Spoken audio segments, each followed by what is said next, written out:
Seth Rollins to be challenged to a huge match at Money in the Bank by two WWE icons on Raw potential explored. Hello guys, welcome back to my channel. Have a nice day. For a WWE family latest news update, please subscribe the channel and press the bell icon. Tonight's episode of WWE Monday Night Raw from KFC Yum Center in Louisville promises to be an interesting show. After a successful backlash, the company will now start building up the storylines for Saturday night's main event and Money in the Bank, which will take place on May 25 and June 7 respectively. Seth Rollins can open the show, revealing his plans. Last week, Rollins lost a chance to win the World Heavyweight Championship from Jey Uso, all thanks to CM Punk's interference.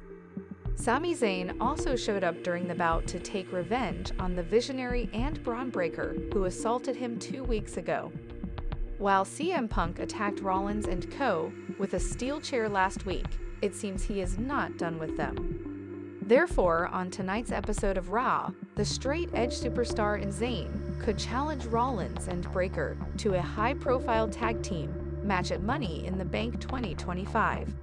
When Roman Reigns and CM Punk were assaulted by Seth Rollins and the Dog of WWE on Raw after Mania, it was speculated that Reigns and Punk would face the Visionary and Breaker. However, the OTC hasn't been seen on TV since the beatdown. With Zayn now in the picture, it appears Reigns might stay away from the ring for a few more weeks. Who knows, Reigns might return at Money in the Bank to stand beside CM Punk and Sami Zayn. As of now, this is mere speculation and nothing has been confirmed. The crowd at KFC Yum Center will be treated to a CM Punk segment on Raw as he will address WWE fans. This will be the first time the voice of the voiceless will deliver a promo after Paul Heyman's betrayal at WrestleMania 41. In a shocking moment, Heyman backstabbed Punk and Roman Reigns, aligning with Seth Rollins at Mania. The Visionary could come out with the Wiseman and Breaker to confront Punk on Raw. Heyman and the Second City Saint could engage in a heated promo battle to intensify the rivalry. The segment could even turn into a brawl, with the Visionary and Braun Breaker attacking Punk. Sami Zayn could then come out and take down Rollins and Breaker, setting up their potential match at Money in the Bank. It will be interesting to see when Roman Reigns shows up to exact revenge on the heel faction. Regardless, the above-mentioned angle is speculative. Jacob Fatu was overcome with emotion in a message after Backlash where he denied Roman Reigns Solo Sikoa, Jey Uso, and others. He didn't hold anything back. Fatu was very fired up on the special Backlash edition of Raw Recap. He spoke up in an emotional promo about how much his WWE run meant to him. Jacob Fatu said that he was not going to minimize the other members of his anoa'i family and their achievements. However, he went on to deny that he was here because of Roman Reigns, Jey Uso, or even Jimmy Uso. He said that even Solo Sikoa was not the reason. He wanted everyone to feel his pain when he wrestled, and that was something that he was successful in bringing out. Fatu admitted that when he arrived at WWE, he was thrown into the deep end with the story surrounding Solo Sikoa and the rest of the bloodline.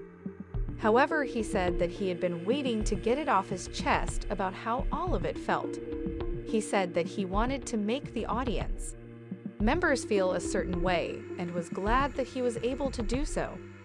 Jimmy Uso was slaughtered by Gunther in front of his brother Jey Uso and was left unable to get up after the beatdown on the road to WrestleMania 41. The star has now returned to action, but against a forgotten champion, and WWE chose not to broadcast it. Jimmy was last seen in a WWE ring when he battled Gunther on March 31 before WrestleMania. The ring general made an example of him in front of his brother, absolutely destroying him in the process. The star returned to celebrate with his brother after Jey Uso won the match against Gunther at WrestleMania, becoming the World Heavyweight Champion. However, other than that appearance, the star has not been seen much in WWE, and even then he has not wrestled a single match. Now he's back in a match against Now. Fans have revealed that Jimmy Uso was part of a dark match ahead of WWE SmackDown with Shinsuke Nakamura last week. The two stars battled in a match in front of the audience. This match was not broadcast for fans at home. In the end, Jimmy hit Shinsuke with a super kick, and then a spear before picking up the win. It has been a long time since Shinsuke Nakamura has been seen in a top feud as well. The star is a former WWE champion, having won titles 8 times in the company, but has not really been a part of major storylines for quite a bit of time. At this time, it's not certain what's next for Jimmy Uso. Roman Reigns is now without a real faction to back him up. Jey Uso is the World Heavyweight Champion and is busy. This leaves Jimmy Uso without a real faction or any storyline at this time. While the star had a couple of interactions with R-Truth about John Cena's heel turn that probably may not lead to significant things either. It may be time for a bigger singles run for the star, but fans will have to wait and see what happens when he finally steps back in a WWE ring on TV. The Usos have certainly made it big in the WWE scene over the years. Their father Hall of Famer Ricochet recently talked about what they had accomplished. After an underwhelming run with WWE, Cody Rhodes and Tony Khan convinced a legend to join AEW for his last run. The legend also opened up on why he made the big decision to go all elite. Cody Rhodes and Tony Khan apparently convinced the wrestling legend Sting to sign with AEW. The icon made his WWE debut in 2014, but went on to have a disappointing run with the promotion. He lost to both Triple H and Seth Rollins in his one-year run. The WWE Hall of Famer made his AEW debut in 2020. During an interview with Screen Rant, Sting opened up on how he wanted to end his career the way he wanted to. The icon further disclosed how he was convinced to join AEW by the company president Tony Khan and the former EVP Cody Rhodes. One of the biggest shocks from WWE Backlash this past weekend was the arrival of former AEW star Jeff Cobb. He was there to help Jacob Fatu retain his title seemingly on the orders of Solo Sikoa, but it's clear that his arrival means much more in the grand scheme of things. Jacob Fatu and Solo Sikoa have had an intriguing relationship over the past few months, with Fatu no longer under Sikoa's spell after the latter's loss to Roman Reigns in the Tribal Combat match. Interestingly, the Bloodline story is seemingly over, especially with Paul Heyman's betrayal of his OTC at WrestleMania 41. And now, with Cobb seemingly replacing the Simone Werewolf as Solo's enforcer, there would appear to be no reason for the United States champion to stick around. Tama Tonga and Tonga Loa are also out of WWE due to injuries, with their return dates currently unknown, which means that it could have marked the end of Solo's bloodline as well.